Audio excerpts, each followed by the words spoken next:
শুভেচ্ছা। বাঙালিয়ানার সায়ান্নের সংবাদে স্বাগত। শুরুতেই শুনে নিচ্ছি সংবাদ শিরোনাম। 1-11-এর সময় ব্যাপক রিমান্ড বাণিজ্যের সংবাদ প্রকাশ্যে, কিছুই করতে পারেনি দুদক, তদন্ত দাবি। ডলার কেন্দ্রিক বিশ্ব ব্যবস্থা ভেঙে পড়ার শঙ্কা, যুক্তরাষ্ট্রের একচ্ছত্র আধিপত্য কমার সম্ভাবনা। পাকিস্তানের করাচিতে ইরান ও যুক্তরাষ্ট্রের নেতারা শান্তির পানে তাকিয়ে বিশ্ব। এবার অন্যান্য সংবাদের সঙ্গে বিস্তারিত। 2007 থেকে 2008 সালের 1-11 সরকারের সময় দুর্নীতি দমনের নামে পরিচালিত অভিযানের নেপথ্য কাহিনী এবং সে সময়ের মানবাধিকার লঙ্ঘনের ঘটনাগুলো 2 দশক পরও রহস্যাবৃত। সম্প্রতি এই অধ্যায়ের অজানা সত্য উদ্ঘাটন এবং দায়ী ব্যক্তিদের জবাবদিহিতার আওতায় আনার দাবি জোরালো হচ্ছে। তৎকালীন সেনা সমর্থিত সরকারের আমলে দুর্নীতি দমন কমিশন আইনের তোয়াক্কা না করে রাজনীতিবিদ ও ব্যবসায়ীদের ওপর অবর্ণনীয় শারীরিক ও মানসিক নির্যাতন চালিয়েছে বলে অভিযোগ রয়েছে। দুদক কর্মকর্তাদের মতে সে সময় সংস্থার স্বাভাবিক প্রশাসনিক কাঠামো ভেঙে ওল্ড অফিসার্স মেস থেকে টাস্কফোর্সের মাধ্যমে সব কার্যক্রম পরিচালিত হতো।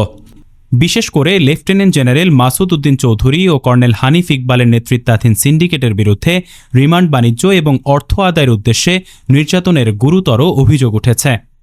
অথচ দুদক আইনে অভিযুক্তকে রিমান্ডে নিয়ে শারীরিক নির্যাতনের কোনো বিধান নেই। আইনি জটিলতার কারণে সংক্ষুব্ধ ব্যক্তিরা দুদক কর্মকর্তাদের বিরুদ্ধে ব্যবস্থা নিতে পারেন না। তবে বিশেষজ্ঞরা বলছেন 2013 সালের নির্যাতন ও হেফাজতে মৃত্যু আইন অনুযায়ী ভুক্তভোগীরা আইনি প্রতিকার পেতে পারেন কিনা তা খতিয়ে দেখা প্রয়োজন।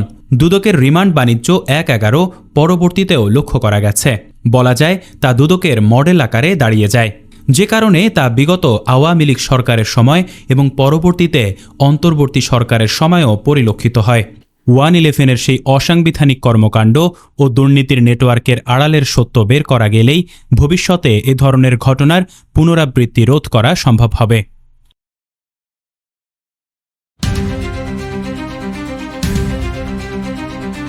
সম্প্রতি ইরান ঘোষণা দিয়েছে তারা হরমুজ প্রণালীতে যে টোল আদায়ে আগ্রহী সেটি চীনা মুদ্রা ইউয়ানে অথবা ক্রিপ্টোকারেন্সিতে নিতে চায়। দীর্ঘদিন ধরেই শোনা যাচ্ছে ইরান নিজস্ব তেল দিয়ে সস্তায় বিদ্যুৎ উৎপাদন করে সে বিদ্যুৎ থেকে অতি সস্তায় ক্রিপ্টো বিশেষত বিটকয়েন মাইনিং করে। যুক্তরাষ্ট্রের তুলনায় ইরানের মাইনিং খরচ 10 ভাগের 1 ভাগ। সুতরাং ইরান বেশ অনেক দিন ধরেই ক্রিপ্টোর দিকে ঝুঁকছে। এদিকে ব্রিক্সভুক্ত দেশগুলোতে অনেক দিন ধরেই আলোচনা রয়েছে ডলারের বদলে নিজস্ব মুদ্রা ব্যবস্থা চালুর। এক্ষেত্রে সবচেয়ে এগিয়ে এসেছে ব্রাজিল। লুলা দা সিলভার সরকার সিদ্ধান্ত নিয়েছে তারা নিজস্ব মুদ্রা এবং ইউয়ানে চীনের সঙ্গে বাণিজ্য করবে। অন্য দেশও যদি নিজস্ব মুদ্রায় বাণিজ্য চায়, ব্রাজিলিয়ার তাতে আপত্তি নেই। এমনকি ভারতের মতো বড় অর্থনীতির সঙ্গেও তারা নিজস্ব মুদ্রায় ব্যবসার আলোচনা করছেন। আবার ইরানের একটি সূত্রের বরাতে খবর বের হয়েছে হরমুজ প্রণালী দিয়ে প্রবাহিত জ্বালানির ক্ষেত্রে ডলারে লেনদেন না করতে চাপ দিতে পারে তেহরান। বর্তমান বিশ্ব ব্যবস্থার ভিত্তিই হল ডলারের শক্তিশালী অবস্থান। ওয়াশিংটন সারা দুনিয়ায় ছড়ি ঘোরায় ডলারের জোরেই। যদি সেই ডলারের সুদিন শেষ হয়ে যায়, ভেঙে পড়বে বর্তমান বিশ্ব ব্যবস্থাই। একক পরাশক্তি তো বটেই, যুক্তরাষ্ট্রের আর পরাশক্তি বলার সুযোগ থাকবে কিনা সে প্রশ্ন উঠবে। অন্তত যুক্তরাষ্ট্রের বর্তমান সুদিন যে থাকবে না তা নিশ্চিত করেই বলা যায়।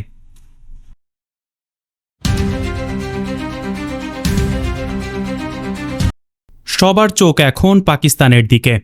যুদ্ধবিরতি চুক্তির স্থায়ী সমাধানে ইতোমধ্যে পাকিস্তানে পৌঁছেছে মার্কিন ও ইরানের প্রতিনিধিরা। আসন্ন এই বৈঠকের উপর নির্ভর করছে বিশ্বের অর্থনীতির চাকা এবং মধ্যপ্রাচ্যে শান্তি। 11 এপ্রিল ইসলামাবাদে ওয়াশিংটন ও তেহরানের প্রথম দফার বৈঠক অনুষ্ঠিত হবে। মার্কিন প্রতিনিধি দলের মধ্যে রয়েছে যুক্তরাষ্ট্রের ভাইস প্রেসিডেন্ট জেডি ভান্স, ট্রাম্পের বিশেষ দূত স্টিভ উইটকফ এবং জারেড কুশনার। পাকিস্তানে পৌঁছানোর আগে ভান্স রিপোর্টারদের বলেছেন, আমরা এই আলোচনার জন্য উন্মুখ হয়ে আছি। আমার ধারণা এটি ইতিবাচক হবে। অন্যদিকে ইরানের পক্ষ থেকে এই বৈঠকে কে প্রতিনিধিত্ব করবে তা এখনও খোলাসা করেনি। তবে দেশটির স্থায়ী কিছু মিডিয়ার বরাতে বলা হয়েছে ইরানের পার্লামেন্ট স্পিকার মোহাম্মদ বাঘের গালিবাফ তেহরানের প্রতিনিধিত্ব করবেন। ট্রাম্প প্রশাসন তাদের 15টি শর্ত চুক্তি করার জন্য সাজিয়েছে, তবে এসবের বিস্তারিত কিছু বলা হয়নি। অন্যদিকে ইরানের পক্ষ থেকে বলা হয়েছে লেবাননকে যুদ্ধবিরতির আওতায় না রাখলে এই আলোচনা হতে পারে না। এর আগে বৃহস্পতিবার ভান্স সতর্ক করে বলেন, ইরান হরমুজ প্রণালী খুলে না দিলে যুদ্ধবিরতি আবার ভেস্তে যাবে।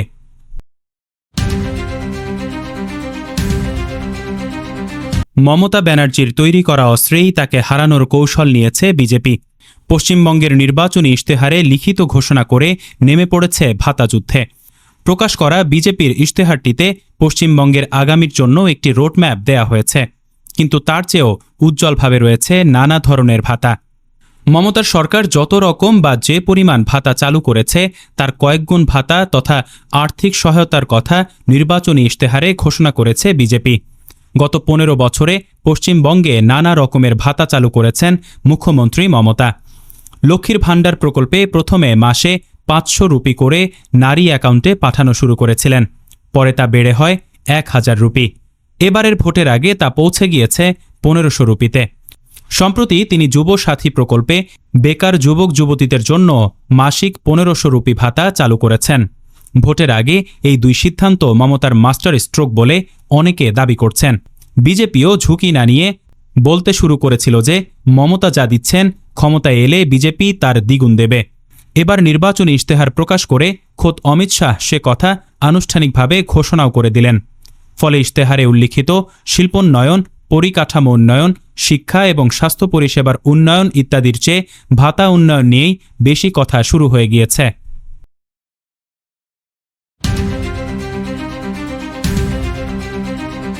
গত 10 এপ্রিল রাতে রাজধানীর শাহবাগ এলাকায় ট্রান্সজেন্ডারদের ওপর এক হামলার ঘটনা ঘটেছে। প্রত্যক্ষদর্শীদের মতে শাহবাগ জাতীয় জাদুঘরের সামনে নিয়মিত আড্ডারত ট্রান্সজেন্ডারদের সঙ্গে কিছু মানুষের বাগবিতণ্ডা শুরু হয়, যা এক পর্যায়ে মারধর ও সংঘর্ষের রূপ নেয়। এই সহিংসতা সরাসরি বাংলাদেশ সংবিধানের 31 ও 32 অনুচ্ছেদের পরিপন্থী। বাংলাদেশ সংবিধানের 31 অনুচ্ছেদ অনুযায়ী আইনের আশ্রয় লাভ এবং কেবল আইন অনুযায়ী আচরণ লাভ যে কোনো নাগরিকের অবিচ্ছেদ্য অধিকার। এছাড়া 32 অনুচ্ছেদ অনুযায়ী আইন অনুযায়ী ব্যতীত কোনো ব্যক্তির জীবন বা ব্যক্তি স্বাধীনতা থেকে বঞ্চিত করা যাবে না। শাহবাগের এই ঘটনা নাগরিকের মৌলিক অধিকার ও আইনের শাসনের উপর আঘাত হিসেবে দেখা হচ্ছে।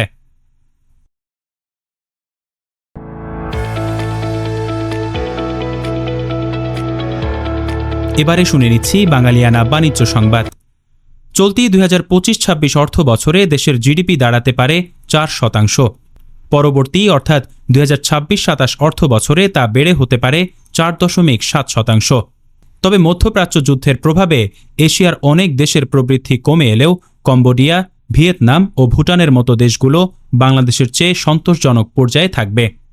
এদিকে জিডিপি প্রবৃদ্ধি কমার পাশাপাশি দেশের মূল্যস্ফীতি বেড়ে আরও নাজুক অবস্থায় যেতে পারে। এশিয়ার অর্থনীতি নিয়ে গতকাল প্রকাশিত এশিয়ান ডেভেলপমেন্ট আউটলুক এপ্রিল 2026 শীর্ষক এক প্রতিবেদনে এই চিত্র তুলে ধরা হয়। এতে বাংলাদেশের জিডিপি প্রবৃদ্ধি 4% নেমে আসবে বলে ধারণা করছে এডিবি। এছাড়া পূর্বাভাস অনুযায়ী মূল্যস্ফীতি 9% হতে পারে।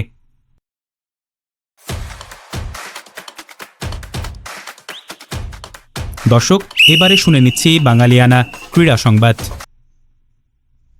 নিউজিল্যান্ডের বিপক্ষে প্রথম 2 ওয়ানডের জন্য পাকিস্তান সিরিজের দল অপরিবর্তিত রেখেছে বিসিবি। পাকিস্তান সিরিজে জয়ী দলের উপর আস্থা রেখে নতুন প্রধান নির্বাচক হাবিবুল বাশার জানিয়েছেন, খেলোয়াড়দের পর্যাপ্ত সুযোগ দিতেই এই সিদ্ধান্ত। সিরিজের জন্য 12 এপ্রিল পাকিস্তান সুপার লিগ থেকে দেশে ফিরছেন মুস্তাফিজুর রহমান, নাহিদ রানা, শরীফুল ইসলাম, রিশাদ হোসেন ও তানজিদ হাসান। কিউইদের বিপক্ষে 17 এপ্রিল মিরপুরে শুরু হবে 3 ম্যাচের ওয়ানডে সিরিজ। এরপর মে মাস পর্যন্ত সমান সংখ্যক টি-20 ম্যাচ খেলবে 2 দল। তবে ওয়ানডে দলে ডাক না পাওয়ায় পিএসএলে আরও কিছুদিন থেকে যাচ্ছেন পারভেজ হোসেন। দর্শক, বাঙালিয়ানার সায়ান্নের সংবাদ শেষ হল। ধন্যবাদ।